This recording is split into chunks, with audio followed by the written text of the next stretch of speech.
Hey guys, welcome back to Dolly Doll World. So I'm very excited because today I'll be celebrating my 2-year anniversary of YouTube. That's right, I started my channel back in 2022, which is crazy. And the 2 years have flown by so much or so fast.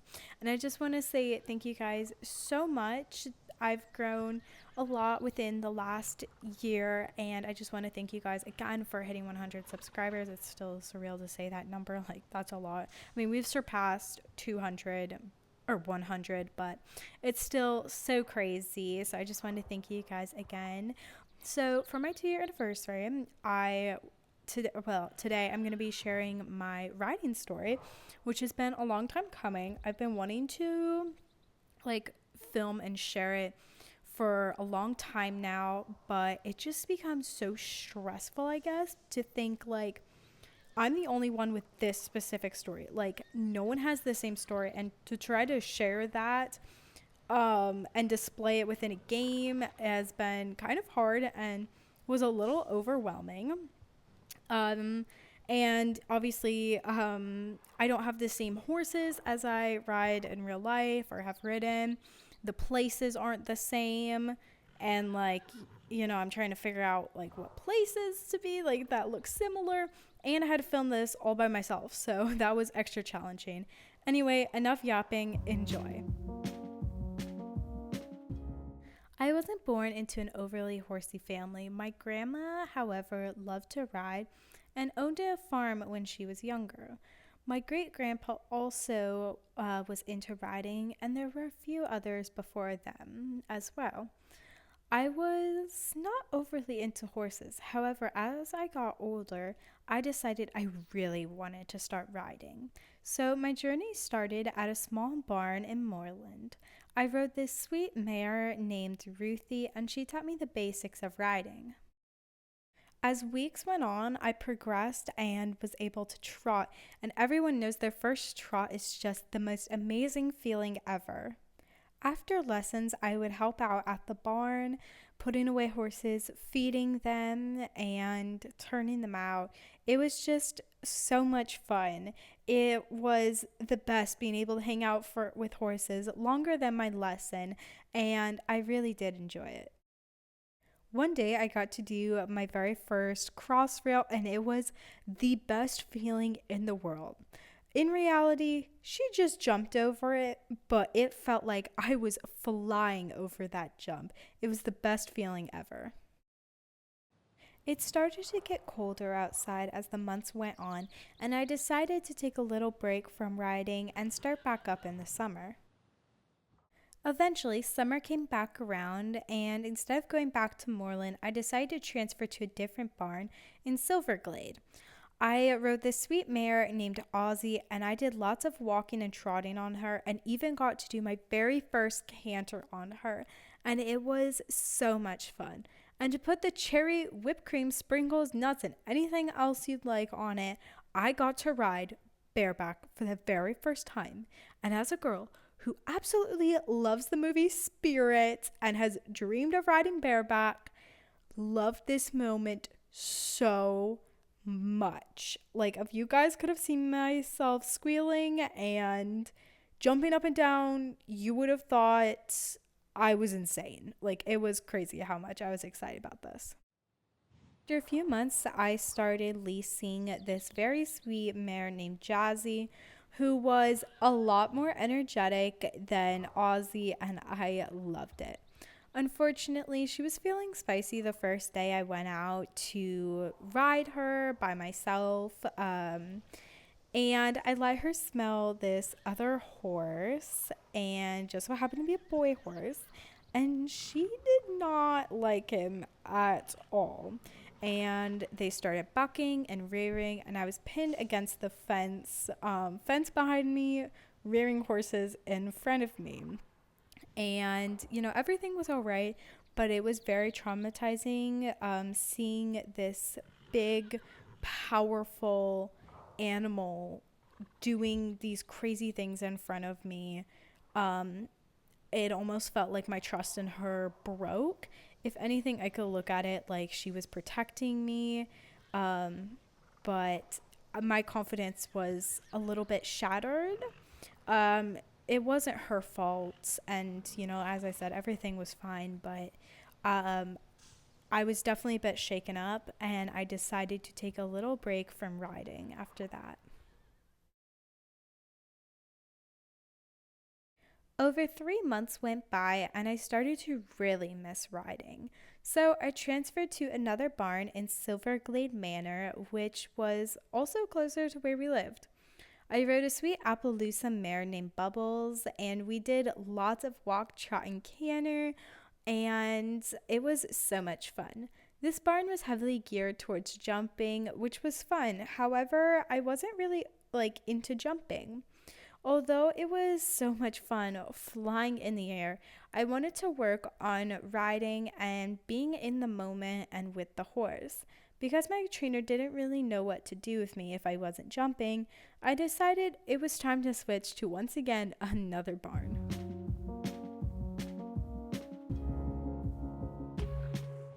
I'm sure at this point you guys are thinking I have really bad luck at picking barns because the amount of times I've transferred is quite a lot, and I'm only really including the ones that were most impactful. I think there were 3 or 4 other barns that I left out, so yeah, but trust me, I do stop moving barns at some point. So I started riding at a small barn in Veldel.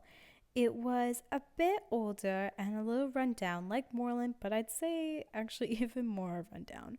But I really enjoyed it. All the horses were older and usually retired jumpers, and there were some with other backgrounds as well. I can't remember any in specific though. The last barn I went to was very heavily jumper, and this one was just so laid back. I could do whatever I wanted, and a lot of times I did bareback, like every lesson. I rode a sweet Amish carriage horse named Pearl, and it was so amazing. Although Pearl was a bit of a spicier horse, I really enjoyed riding her. She taught me a lot as a rider. If you thought I was done moving barns, you are wrong. Unfortunately, I was put into a bad accident when I was riding. One day, I wanted to do some canter work. So my trainer, quote unquote, put me on a lunge line, which was actually a short lead rope. I was in a very tight circle, if you can imagine, and I was bareback. What could possibly go wrong? The centrifugal force, or however you pronounce that, threw me off. Also, might I mention, I was leaning forward too much because I felt unstable.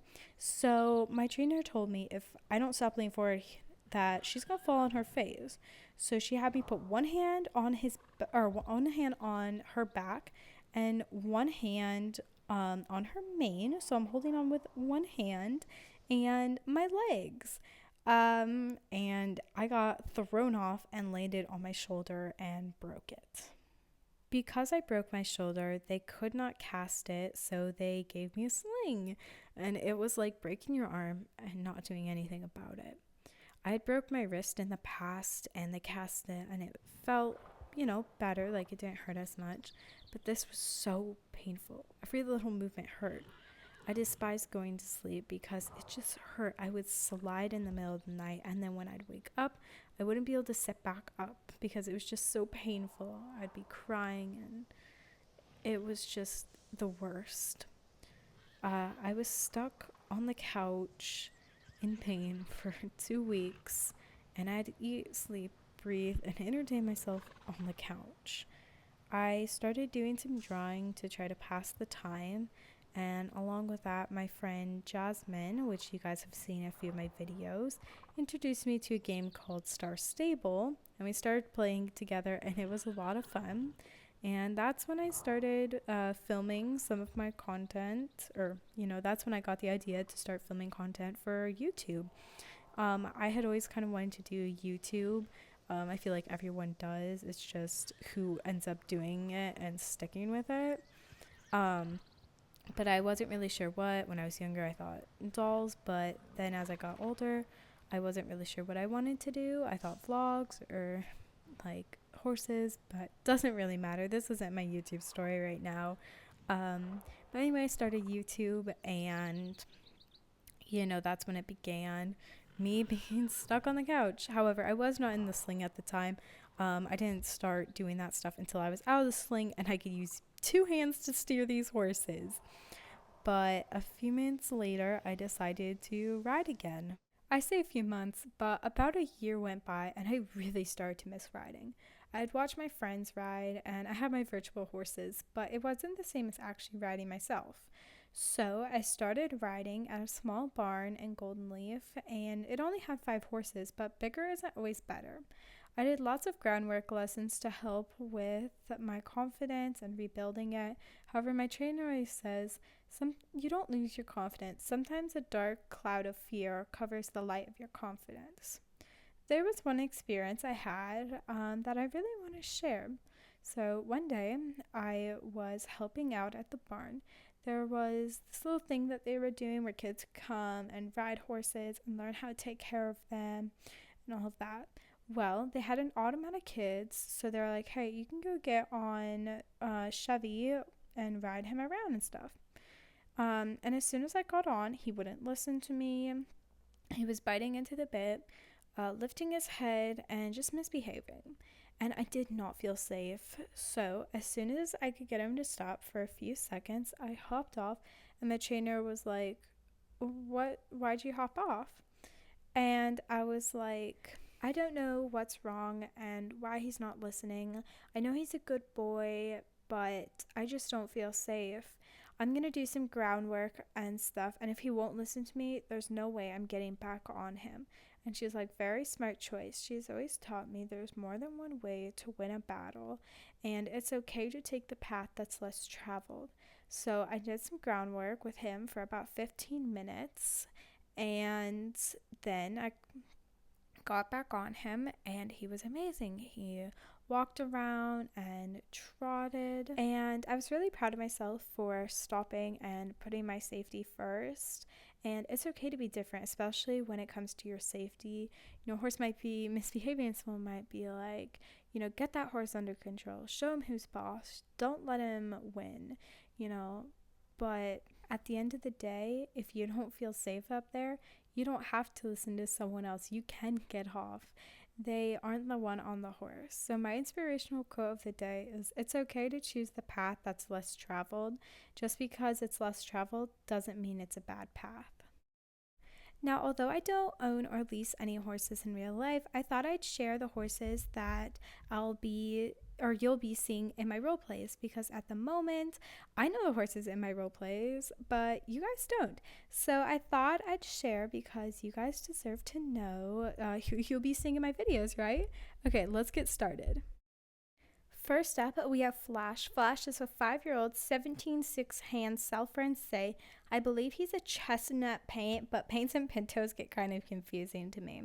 He's an absolute sweetheart and loves eventing and mainly jumping as well. Next up, we have Bubbles, which most of you might know. I filmed a whole video on her story and plan to film a background story on most all of my horses. If you haven't watched the video, I definitely recommend. She's a 12.2 hand, 4-year-old leopard Appaloosa and super sweet and loves to jump and run in the fields. This is Buttercup. Buttercup is a 5-year-old, 15 hand American paint, and she loves barrel racing and long trail rides. She is such a sweetheart and also is very funny. So this is Storm. Most of you might know him from the Mustang makeover that I did. Definitely recommend watching those as well. Sorry, I'm just promoting all my videos. Anyway, he's estimated to be about 4 years old. He's 15-1 Mustang, and I believe he's a growler or a blue dun. I'm not sure. I'm not the best with coat color names, so if you know, please let me know in the comments. And he's super sweet and loves doing western and trail rides. This is Moonlight. She has a pretty cool story behind her name, but I'll save that for a future video on her background. She's a little 10-1 Jorvik pony, and she's super sweet and sassy and loves to roll her eyes at me. Well, that's all 6 of my amazing ponies. Of course, I'll definitely be getting more in the future, but for now, that's all 6 of them. I hope you enjoyed meeting my horses and listening to my story. And I just want to thank you guys so much for helping me out on this journey. I've come so far, and it's all thanks to you guys. So thank you for sticking around. Thank you for being so kind. Just thank you. You guys help me more than you can imagine. And thank you again for 100 plus subs. It really means the world to me. And I don't know what I would or where I'd be without this channel. So thank you. And with that, my 2-year anniversary video comes to an end. I hope you enjoyed. Bye.